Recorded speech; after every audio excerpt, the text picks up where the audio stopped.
Yeah, I'm David, the head of Google Health, and here's Andy, who's the co-founder of Headspace, someone who I got to know about 4 or 5 years ago, and really, really excited to have this conversation with you to talk about mindfulness. So welcome. Thanks, David. Thanks so much. It's great. It's always great to chat with you guys. Thanks for having me along today. Yeah, before we get started, or as we get started, or probably most importantly as we get started, I think it's really important to reflect on what's going on, not only here in the US, but around the world, around racism, and wanted to check in with you on that, kind of get your thoughts.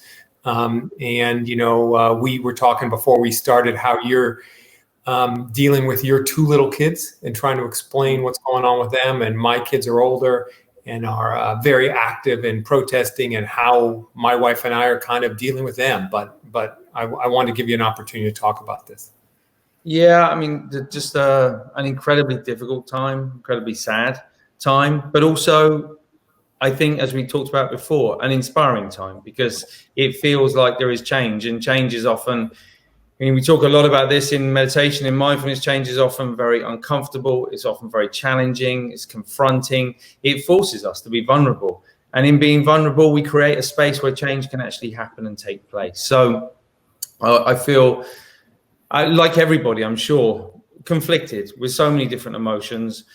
One of kind of grief, and another of hoping that finally, that we will create a situation collectively where we do actually learn, where we do actually listen, and where we start to, share a greater sense of respect for every single person, regardless of race and gender and sexuality. And I feel like the one thing that, for me, kind of, meditation may not seem very kind of active, and a lot of people have said sort of during this time, well, like, how does meditation even show up in the midst of this? And I always say kind of, there is a passive side to meditation where we learn how to have a calmer and clearer mind so that we can sort of come at life from a sort of slightly different place. But there's a more active part as well. That quality that we're training, that quality of being present, of being aware, of being compassionate in our meditation, is about carrying that out of the meditation and into everyday life. So my hope is that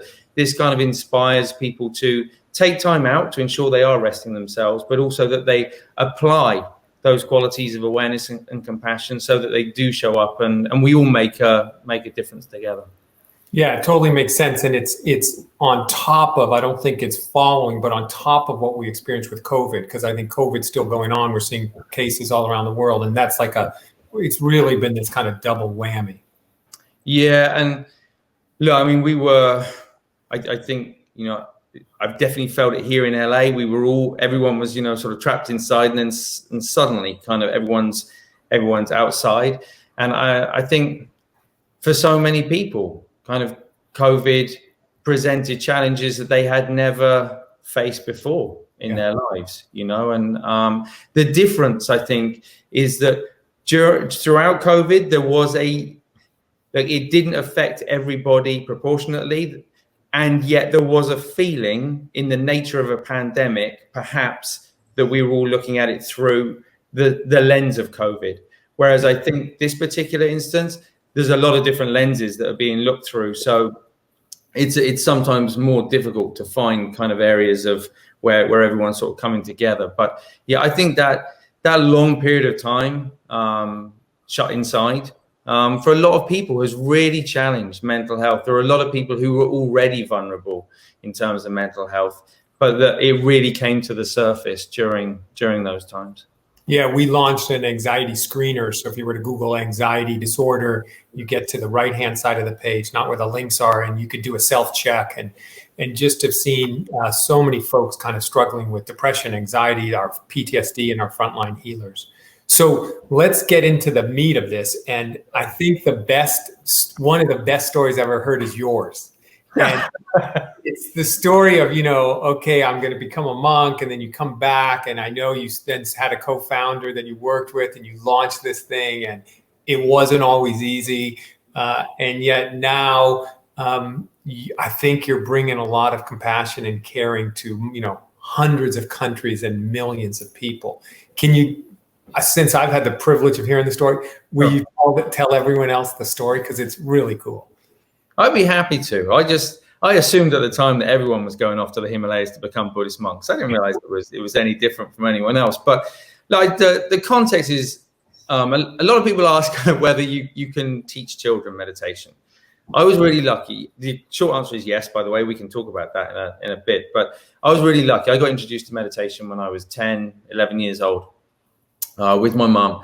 And it was really useful kind of in those early sort of teenage years, which are never straightforward. And then I think like a lot of people, you know, I hit a point in my life where things were challenging enough that it caused me to question the path that I was on. Sometimes that hits us early in life, sometimes later in life. For me, it was a drunk driver that crashed into a group of us, of friends, outside a party one night, killing 2 people and injuring 12, 15 others.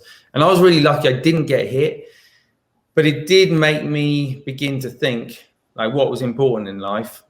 What did I want to do with my life? What would give me a feeling of purpose? And I ran away for it for a little while, to be honest. I didn't go straight off and become a monk. I traveled. I tried to outrun my mind and to sort of get away from those thoughts. And then I realized like wherever I went, like there my mind was, it kind of followed me around. So that didn't work. So I tried, you know, the usual things you try at those kind of ages, you know, drink and everything else, all with fairly sort of short-term success, but no lasting success. And I think after, it probably took about 2 years, I was studying sports science at university and really passionate about physical health. I was competing in health. I was working in health. And on the surface, I would say I was definitely fitter than I'd ever been, but I was really physically healthy. But inside, my mind was churning. I never had a sense of kind of ease. I felt quite restless and often very sad, actually. And so I think it just began this percolation inside. There was no kind of sitting down and trying to think, what should I do with my life? Just one afternoon, becoming a Buddhist monk. And I am aware how ridiculous this sounds, by the way, but one afternoon, like it felt, I'd been reading a lot of books. My girlfriend was a Buddhist at the time. It just made a lot of sense to, rather than kind of trying to solve the thinking mind with the thinking mind, to try and go and find an environment where I could practice meditation. And for me, that had always been sort of the Himalayas, the sort of Buddhist monks and nuns out there. And I quit university that day, and I took off to the Himalayas. Wow! And how'd the conversation go with the family? I mean, you have children of that age. I was 21 at the time, and my mum was, I think, incredibly proud, nervous but proud. You know, she was into hypnotherapy. She was a hypnotherapist, psychotherapist. Therapy had been part of our lives, and meditation had been part of our lives. So I think a big part of it was really proud. My dad thought I was joining a cult and was terrified. My sister was just a bit bummed out that I was bailing on her and kind of, going to another country. So I think there was, and friends as well. I think some friends were very supportive and some friends felt slightly rejected. Kind of, why can't you find happiness with us? Yeah. And so it took a little while for all of that to settle down, but it all found its place. And then tell us about the experience. So the experience, and for anyone thinking about taking that experience, I think, there's a honeymoon phase. And if you've done any sort of retreat or anything like that, you'll kind of recognize this. When you first go there, and this was way before social media and mobile phones and everything. So, but even then, there's a honeymoon phase where it just feels like you're away from the distraction of the world. Feels very peaceful, feels very calm, very easy. And then after a week or two, starts getting a little more kind of challenging. You realize that, oh, wow, I just have to sit here with my thoughts. And my thoughts are the same thoughts that I had back there, but now I don't have any distraction. Now I don't have anywhere to go. There's no pub to go to. There's no friends to call up. There's not even any books to kind of, escapist type books to kind of read, you know. So it's quite sort of challenging, and I would say not in a negative way, but that is then the path, you know. It's kind of, can we sit with the mind, not having any strong preference for how the mind behaves, but instead holding our seat with awareness, getting comfortable with thoughts coming and going, not getting involved in the thoughts, not buying into them or believing that we are the thoughts. And over time, I think that space starts to kind of increase, and we tend to sort of feel less overwhelmed. The mind starts to quieten down a little bit. It doesn't necessarily kind of always sort of stop, so to speak, but it slows down. And for me, the big unlock, and again, I'll say this for anyone, regardless of whether you're going to go to a monastery or you're taking a 10-minute kind of meditation session, I went with the idea that I was going to stop thoughts, that I was going to end thoughts, that I was going to be free from any kind of negative emotions, somehow almost escaping the human realm. I think in my mind, that's sort of what I thought. And I discovered it was a very different thing, actually. It was quite the opposite. It was, rather than disconnecting, it was reconnecting. Rather than unplugging, it was plugging back in. And it was actually getting in touch with thoughts and emotions that I hadn't previously recognized or addressed, getting comfortable with them to such an extent where they no longer kind of influenced my mind or sort of got in the way of life, allowing me to be sort of a bit more present, I hope. Yeah, so it sounds like actual presence, like you just are living in that moment. Yeah, and it's interesting because I like to point out that's not necessarily stable. So it's, you know, I think there are, you know, these words like enlightenment and stuff get thrown around, and I really, and whilst they may seem irrelevant to most of us kind of just living everyday life, I think it's really relevant, because we might think of enlightenment being something out there, over there, outside of ourselves, something that we need to get or obtain from somewhere else. And the way it was described to me, the way it was taught to me, the way I've experienced it is more when we are present and undistracted, that is a moment of enlightenment right there. And if we can, over time, build out that one moment to many moments and then many more moments, we start to get some stability in enlightenment. Doesn't mean that we won't get thrown off course once in a while. Of course we will. But our kind of work, if you like, in mindfulness and meditation is trying to create that stability of present moments in our life. So now tell us the journey from there to Santa Monica and starting an app, and why aren't you still there? What happened? The journey. I ask myself every day. No, I think I feel incredibly fortunate to, one, have gone there when I was young enough to be able to do that. You know, now I have a wife, I have children. I don't think anyone would be too happy if I just kind of took off and left. So it was a very organic, the whole thing actually has been incredibly organic. I was in Moscow teaching meditation, still as a monk. So I'd gone from the monastery to teach in a meditation center. And I was meeting people who were feeling stressed, feeling overwhelmed, struggling in their jobs, struggling in their relationships, struggling to sleep. And they were coming for meditation. They weren't coming to learn Buddhist kind of rituals or tradition or psychology. And it kind of really got me thinking, you know, like there was this incredible sort of thing that anybody could do. It was timeless. It was universal in nature. And yet lots of people didn't have access to it because they didn't really know what it was. It felt very mystical. It was often sort of within a religion or a tradition or a culture, which they didn't necessarily understand. So I just started to think, you know, what would that look like if it was presented in a different way, in a way that would have made sense to me when I was younger, before I'd gone away. So I went back to the UK. Initially I started working in a clinic doing one-to-one. And then about 2 years in, I met my co-founder, Rich Pearson. And Rich he didn't come to the clinic. We were introduced through a mutual friend.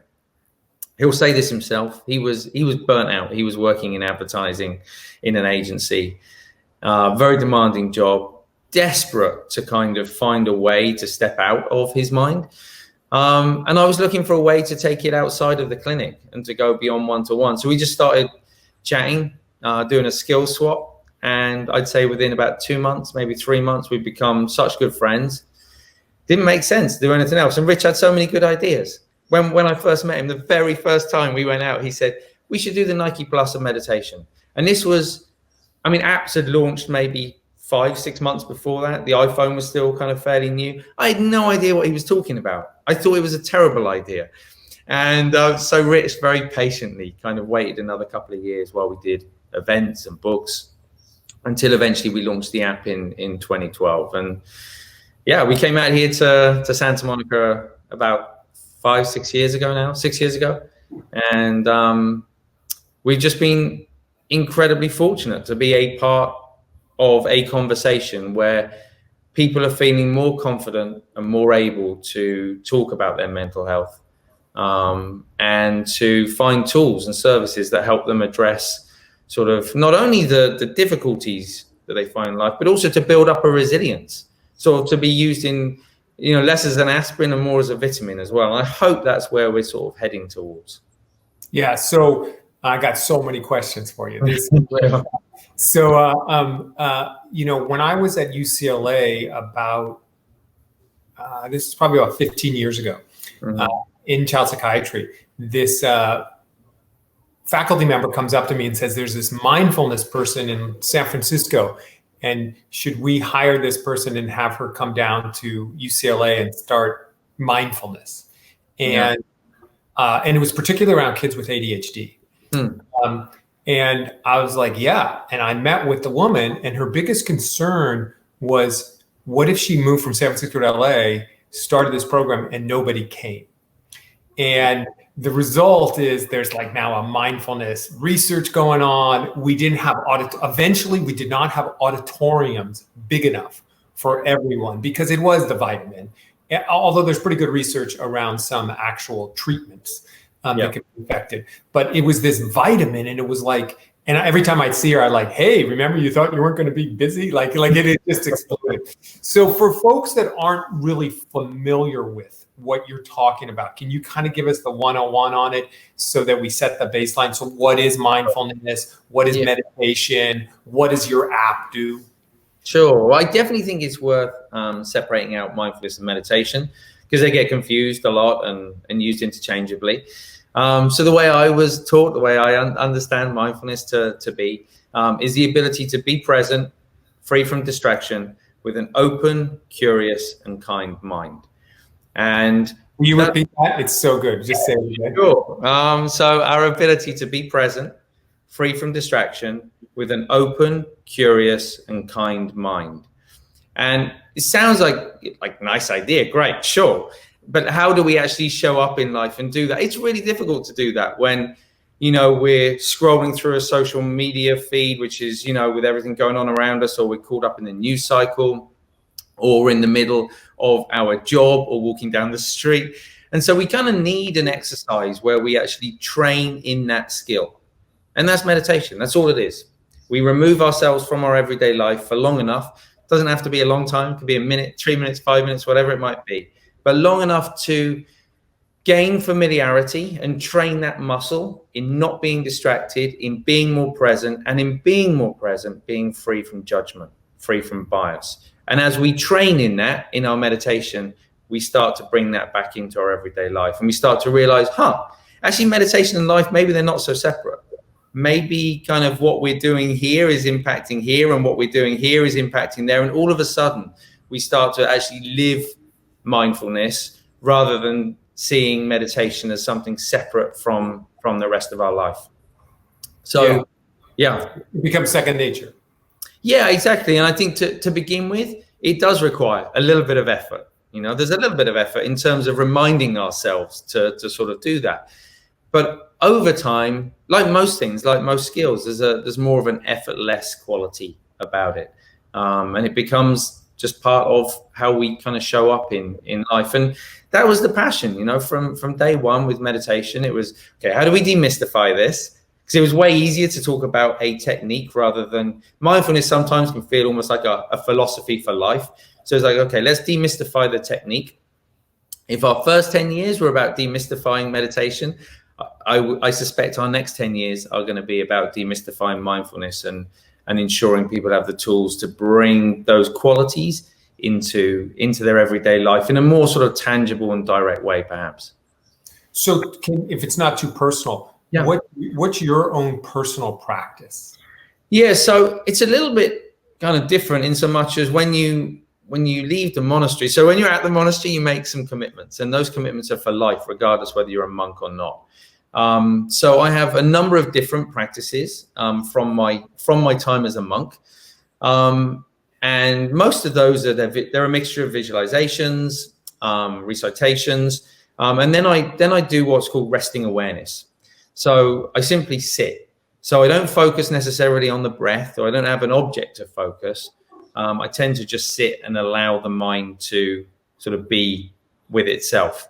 It's something, if any of you have tried at the end of the Headspace sessions, I'll always say at the end, okay, let go of any focus on the breath and just let the mind do whatever it wants to do. Now, very often people struggle to maintain focus when they're focusing on the breath. But at the end, when they say, okay, just let the mind be free, it's kind of like, my mind doesn't want to do anything now.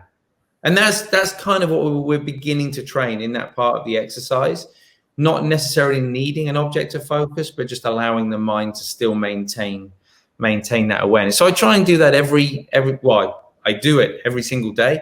I try and do it in the mornings, but with young children, that can be tricky. So it often gets pushed down to lunchtime or the end of the day.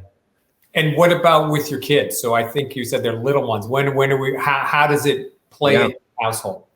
Yeah, so it's interesting actually. Even with people often ask, how do I get my husband and wife to meditate as well as kids? And I always say, just never try and force that. I've been married to my wife for a long time now, but we were together, I would say, for a good couple of years before she even tried meditation. It was definitely something I never pushed onto her, and it was something she chose to do herself. And with our kids, we're trying to create a similar sort of environment where we create the framework, we create the space and the opportunity to do it, but we're never going to force them to do it. So every day we try before bedtime. It's a great way of transitioning to bedtime. Ironically, they like using the phone because it's a screen and it's a thing for them to press start on and everything else. It's a bit weird for me because I'm listening to me, but we flip it over. And interestingly, like the 3-year-old took to it really quick. So he was 2 when he started. He was definitely enjoying it at 2. A little bit restless. The 5-year-old, probably not until he was 5 did he really kind of go, okay, yeah, I'll give it a go. So I think just being really flexible with kids and never think that kids aren't going to get it. I mean, kids get it so much quicker than we do. They have none of the baggage, none of the preconceptions and misconceptions to get over and get past. They're just comfortable. And if you are at home and you're trying this, and your kid gets up and starts running around and screaming and shouting and waving their fluffy toy or whatever it might be, don't think they're doing something wrong. Don't think you're doing something wrong. For me, that is the moment. And we let our kids, sometimes 2 or 3 of us might be lying on the floor and the other one will be running circles around us. You kind of just have to let go of any idea of what it should be and just create the space for them to be quiet and for you all to spend some time together. Just to be. That's it. Beautiful. So talk about the app. So what does the app do? And also, can you talk, because I've just been so impressed by the scale, like how many, if it's not too personal, how many people are using the app and how many countries, the whole thing. I mean, I'm always humbled when talking about scale when I'm chatting to Google, David, because I mean, it's all relative, but I mean, look, we never imagined we'd be able to reach this many people. I think we're not far off kind of 70 million people in 190 countries around the world, and it's just such a diverse population. And again, it comes back to that timeless, universal. It's there for anyone and everyone to learn. And that's the thing that excites me. still to this day, I still love getting in rooms with people from lots of different backgrounds. And in that moment when you sit, and you let go of the thinking mind, we're all kind of sharing this common human connection. But yeah, the app, I mean, you could right now. So we did something specific for COVID. Normally you can download it. You download it for free, and there's free content on there, or there's paid content, where you go into courses specific for sleep and anxiety and depression and many other things.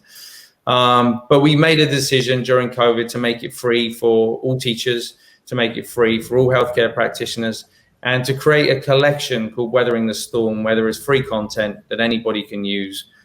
Don't have to pay for it or anything. So for anyone interested in giving it a go, now would be a good time. Good time to do it. Yeah.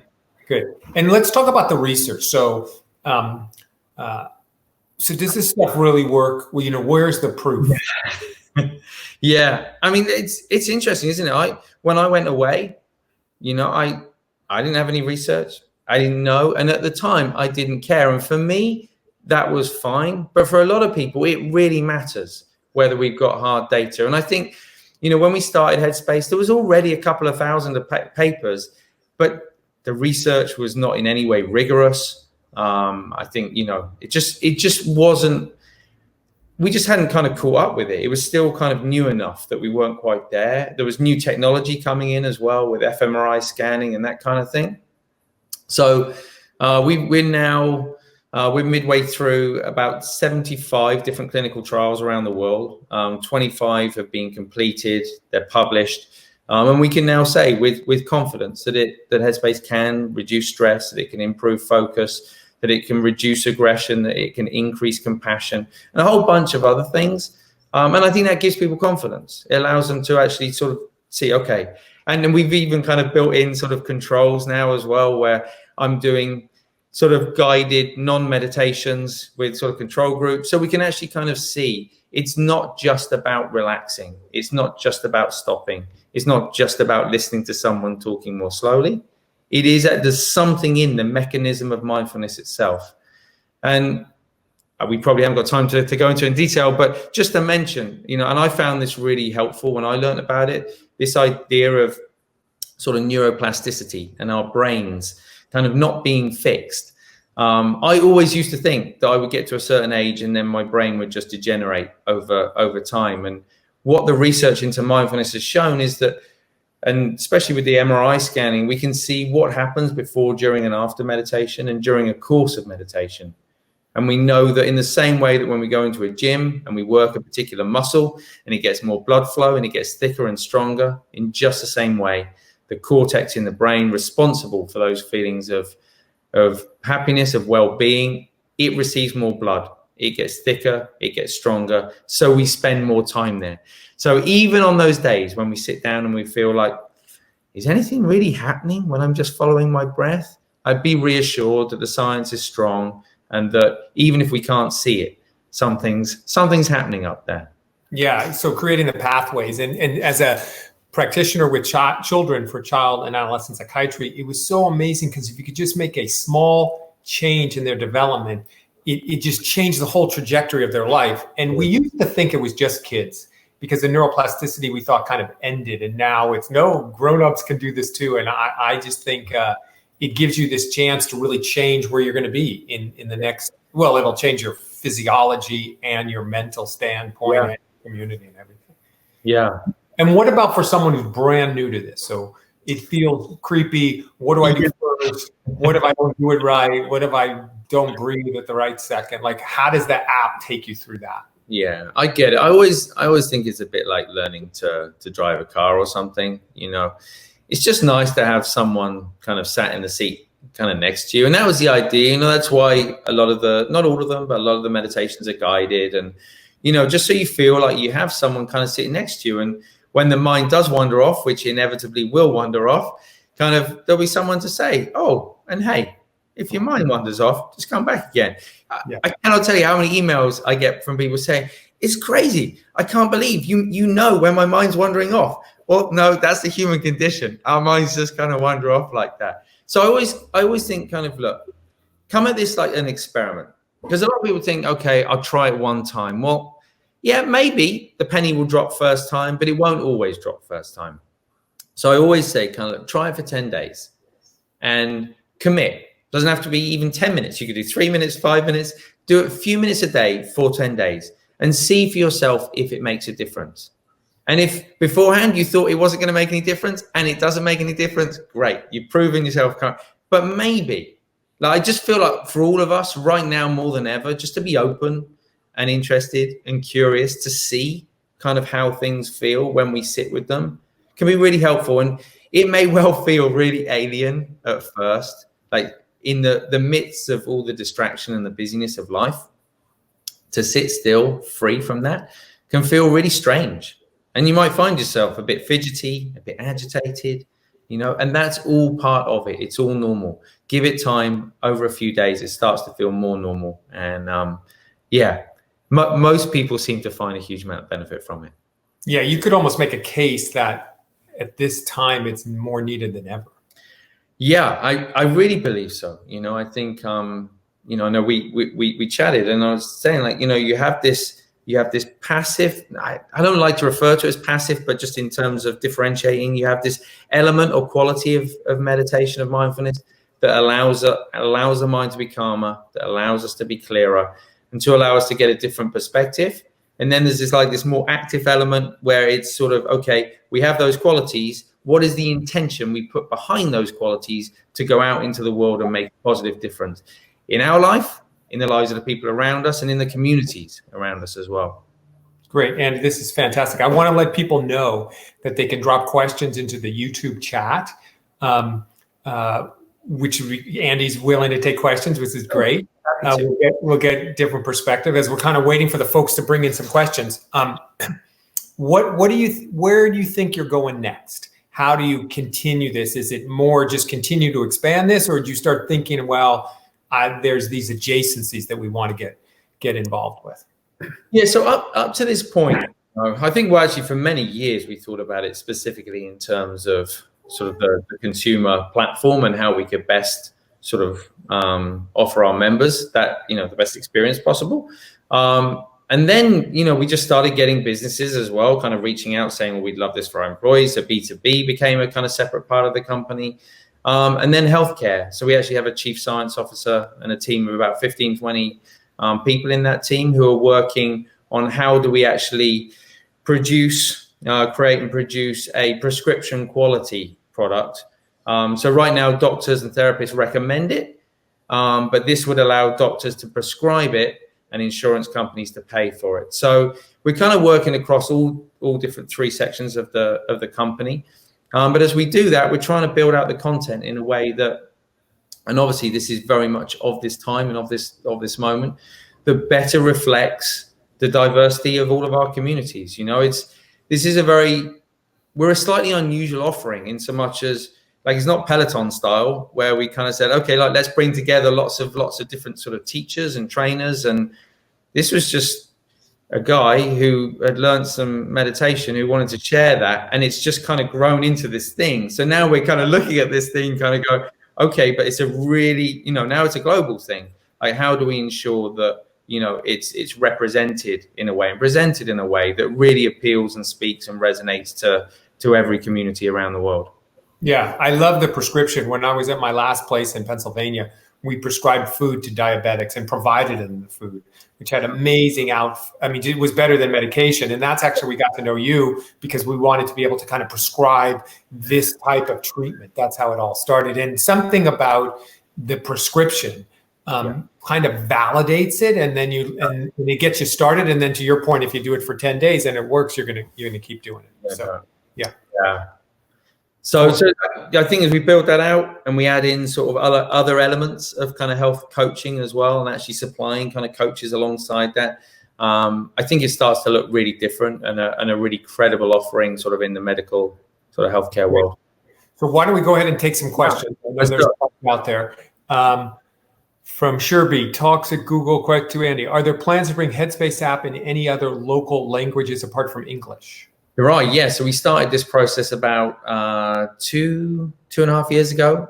So it's already available in German, in French, in Spanish, in Brazilian Portuguese, and we're continuing to look at sort of which markets to roll those out into. But yeah, our mission is to improve the health and happiness of the world. We can't do that if we're only speaking in English. So we are thoroughly committed to making it an international sort of global product. Great question. Why don't we take another one? And I think you can see them too, so I don't need to actually read them for you. Yeah. Thanks, Danny. Headspace has helped me through a lot of tough moments. I keep doing the pro levels over and over again. I keep discovering new things. What's the next step? Thanks, Dan. So look, that brings up a really interesting question in itself, and I'll make some suggestions, Dan. But I think we're so conditioned into thinking kind of, okay, we do one thing and then we do the next thing, and like it's like this. It's sort of linear, our learning. Funny enough, if I think back over all those years, kind of being away and sitting, the breath and just a simple act of sitting with the breath becomes a really simple and profound thing. It's not like you get past it. It's not like you go kind of move beyond it. It's that it deepens, it becomes, the understanding of it changes and the experience of it kind of changes. And I think, Stan, you were saying there kind of, even though you've done the same thing many times, you keep learning new things. And that's because every time we do that new thing, our mind is in a different place. It's not the same mind that it was before. So always looking at meditation kind of in that context. But I would, if you've done those pro packs, I would probably look at either everyday Headspace and set it to a time length that you feel kind of is helpful. And then there's a different fresh teaching every day and a quote for you to kind of take away for the day. Or if it's quite okay as well to break that as a daily sort of pattern. And if something comes up in life, to pull out one of the packs that feels kind of most relevant. So if you're struggling in a particular aspect of life, or if you're thinking maybe in the news at the moment, you're thinking like, okay, how can I be more, more open, or how can I be more kind, or how can I be more gentle? Finding those packs and actually sitting with those and making those part of those sort of journeys in life. Yeah, great advice. Great question. From Tim, are there any lessons you've learned from the experience of launching the app that surprised you? Things that you didn't know as a practitioner? I mean, thanks, Tim. I mean, everything has surprised me. I didn't come into this. I didn't leave the monastery and come into this knowing anything about business, anything about technology. It has been such a steep kind of learning curve, and I'm very grateful. And appreciative that I've been joined over the years by a team who are able to do all those things far better than me. I think the one thing that surprised me is that it's not easy, and it's not that I went into it thinking it was. I had a very naive kind of. I think both Rich and I think part of the reason we've got on so well over the years, we just think like everything is possible. And we even have at the entranceway to every office, we have in Tibetan, written by one of the monks from the monastery, a quote from one of my teachers that says, "Only the impossible is worth doing." And I think that reflects our kind of mentality. We went into it thinking we can do this. And we thought, well, to reach maybe 10 million people, maybe we need, I don't know, like maybe 10 people. Kind of okay, but let's never have more than 10. Okay, and then we got to like 10 people. So okay. We're probably going to need like 20 people, and the team has grown and grown over time. And I never realized meditation is so simple in some ways, but in order to scale it and to make it available kind of, around the world, it requires so many brilliant people who have to have so many talents in so many different areas. And I never imagined what it would take in terms of a team to make it happen. And yeah, I'm just deeply grateful that I get to work with an incredible team who make that happen every single day.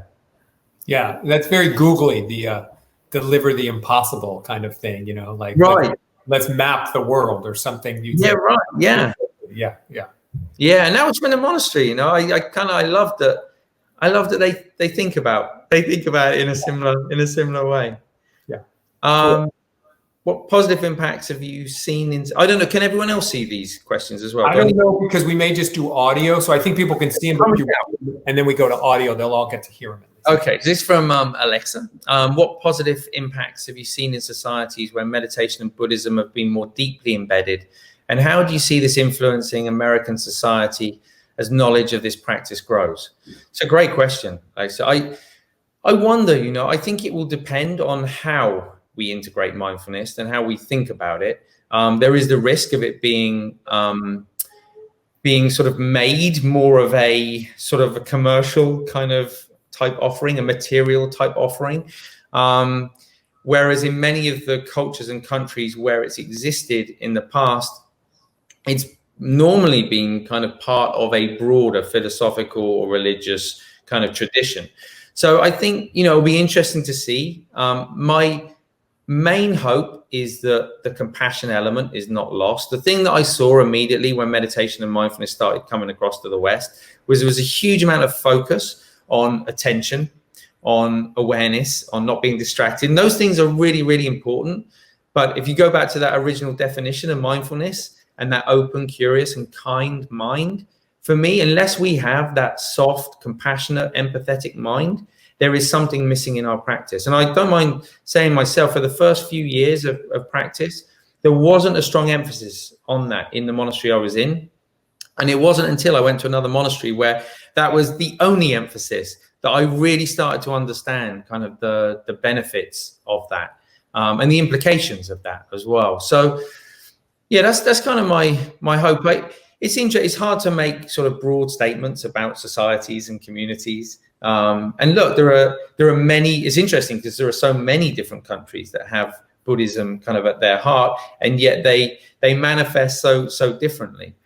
But yeah, my big hope is that we will bring if you think about that again, that definition of mindfulness, if we could, as collectively, individuals, collectively, communities, as a nation, if we could be more present, if we could be less distracted, if we could have a more open, curious, and kind mind, the implications of that are so profound. And it's really tempting to wait for it to happen. But it won't happen on its own. Like, each and every one of us has to take a responsibility to say, I'm going to be part of that. And when we all start to do that, and when it becomes accessible for everybody, when it feels relevant for everybody, where there's no sort of like economic constraints on people from doing this, when everybody has access to it and everybody is able to apply it in a way that feels relevant to their life, their culture, their community, then I think we start to see kind of the possibility and the potential for really profound change. Yeah. It's a real call to action too. I mean, it seems accessible and could have this great impact. Happy to take more questions. I think we got a bunch of them. Matthew, Andy, how do we know we're progressing with our practice? I'm 90 days in and I'm enjoying it, but it hasn't gotten easier. Love that question. Thanks, Matthew. So progress in meditation is a really, really tricky thing because, as I said before, the mind that's doing the judging, it's not like that we have one mind that stays here and our practice kind of moves like this and the mind here is able to compare this with that. Our mind is sort of moving with the progress. So it's very, very difficult. It's also maybe not that helpful to think about it in terms of progress, because that suggests that there's a finish line, there's a timeline. I would look at this as a journey of a lifetime. We're just sitting and we're pausing each day to sit and observe the mind. So rather than waiting for something to happen, rather than thinking something will happen, because that changes the nature and the unfolding of the meditation, then there's a little bit more kind of effort involved. There's a little bit of desire involved. We're waiting for something in the future rather than being present with what's happening right now. So as much as possible, and I know it's a big ask because we're conditioned that there will be some kind of result at the end, as much as possible to recognize the result is in this moment. The moment we let go of trying to get somewhere or get something in the future or the past, we find ourselves in the present. And in that moment, there is a sense of freedom. That's the reward. It's not somewhere else. It's not in the future. And to begin with, we get distracted a lot. So we don't get to experience that often. But over time, it happens less. Sorry, David. It's been totally great to be present with you. I just want to thank, first of all, the audience for some great, great questions. Andy, thank you for your part in making the world more compassionate, more open, making this more accessible to people.